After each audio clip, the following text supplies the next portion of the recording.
हमारा से रंगबाजी करे के कोशिश कैला लोग तो जहां से आइल बड़ा लोग वहीं घुसा के आ पियरी माटी लगा के लेवर दे, पता चले कि बिना सांस ले बुदबुदा के वहीं में रह गई लो।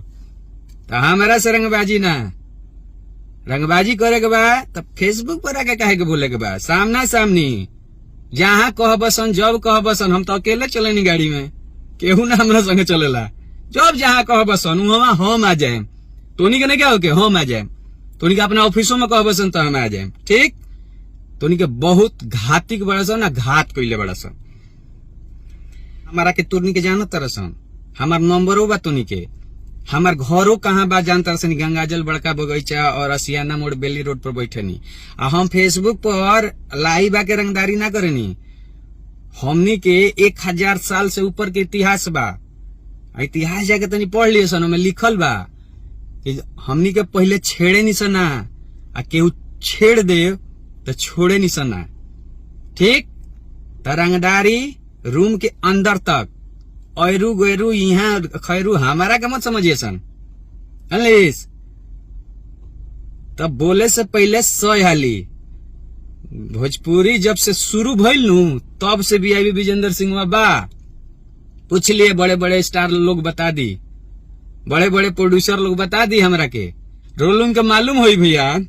जितना लोग बनी खेसारी लाल के फैनी एकनी के बहुत गहरा जाल बुन के, बहुत गहरा जाल बुन के खेसारी भाई के फसौले बड़सन, फुल इमोशनल होके एकदम समझे ना। वो गांव में कहावत है गांड में घुस के। हमारा पारिवारिक लोग हमारे वीडियो देखेला, लेकिन बड़ी गुस्सा बा भैया। रौरे बताई कि वो गरीब के लइका आज यहाँ तक पहुंचल होके, ओकरा प्रति इतना गहन करके एकनी पहुंचसन, तब का हुई। आज ई नौबत बा कि एकनी से मिले के निकन चाहत खेसारी भाई। ए जी गोरखपुर में बाड़े, एकनी कहाँ कहाँ चल जाता सन। कोनो के देखनी है कि खेसारी भाई के संगे गई लोग सन, ई फोटो डाला तरसन तो पुरानका सब फोटो है, पहले के फोटो है। खेसारी भाई वह साफ कह दिले बा कि किनहू जाना हमरा लगे ना आइब, हमार परिवार के छोड़ के किनहू जाना हमरा लगे नइखे होके। खेसारी भाई के साफ बावे वर्ड कि एक जना ना आइब, एक जना के कहला पर हम लाइव ना आएम, एगो हम पोस्ट ना डालेम।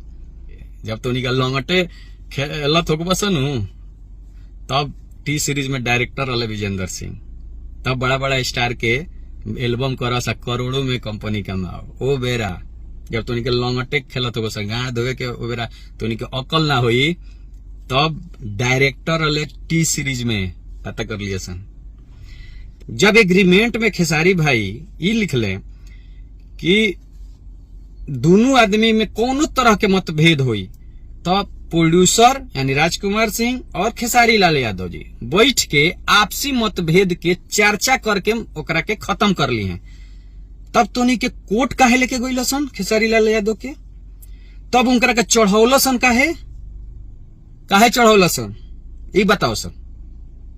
ओकरो सबूत बा हमरा लगे, यही पेपरवा में बा, उहो बताओ तनी।